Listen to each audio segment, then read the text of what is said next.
অনন্ত জলিল কেন মেগাস্টার সেটা আপনাকে জিজ্ঞেস করছি। Because he is a hero, super hero. আজকে আমার লাইভে মূল ইচ্ছেটা শেখ হাসিনার দেশ ত্যাগের পরে এই প্রথমবার লাইভে এসেছেন চিত্রনায়িকা অপু বিশ্বাস। জানিয়েও এই মুহূর্তে নানা রকম আলোচনা সমালোচনার মুখে পড়েছেন তিনি। কেননা গেল শুক্রবারে শাকিবকে নিয়ে মন্তব্য করা বর্ষার একটা ভিডিও চিত্র বেশ আলোচনা তৈরি করে সোশ্যাল মিডিয়ায়, যেখানে শাকিবকে ছোট করে কথা বলেন বর্ষা। কিন্তু বর্ষা আজ অব্দি শাকিব খানকে নিয়ে যত রকম ব্যাড কমেন্টস করেছেন তার প্রতিটির প্রতিউত্তর দিয়েছেন অপু বিশ্বাস। এতে করে শাকিবের সঙ্গে তার ব্যক্তিগত সম্পর্ক যাই থাকুক। অপু একটা কথা প্রায় বলেন, তিনি শাকিবের ঘরে না থাকলেও শাকিব তার সন্তানের বাবা, যে কারণে শাকিবের দিকে কেউ আঙ্গুল তুলে কথা বললে তার জবাব তিনি দিয়ে ছাড়বেন।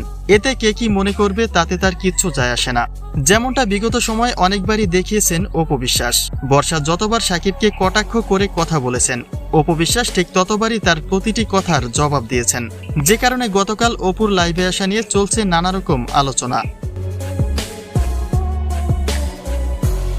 সরকার বিরোধী আন্দোলনে শিক্ষার্থীদের পক্ষে কথা না বলে বেশ তোপের মধ্য দিয়ে যাচ্ছেন অপু বিশ্বাস। এমনকি বন্যার্তদের মাঝে ত্রাণ বিতরণ করে হয়েছেন সমালোচিত। যদিও অপু বিশ্বাস এমনটাই জানিয়েছেন যে তিনি কখনো অন্যায়ের পক্ষে নেই, কিন্তু তার সে কথা উপেক্ষা করে চলছে নানা রকম সমালোচনা, যে কারণে হুট করে লাইভে এসেও বিভিন্ন রকমের মন্তব্যের শিকার হয়েছেন ঢালিউডের এই কুইন।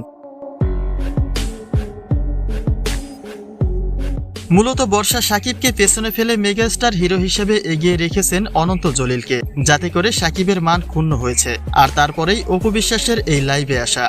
যদিও লাইভে এসে শাকিব সম্পর্কিত কোনো কথাই বলেননি এই চিত্রনায়িকা, কিন্তু মন্তব্যের ঘরে দেখা যাচ্ছে এতদিনে কথা না বললেও শাকিবের অপমানে আর চুপ নেই অপু বিশ্বাস। এই একটা বিষয়কে কেন্দ্র করে বর্ষার সঙ্গে দ্বন্দ্ব ছিল, আছে আর চিরদিন থাকবে।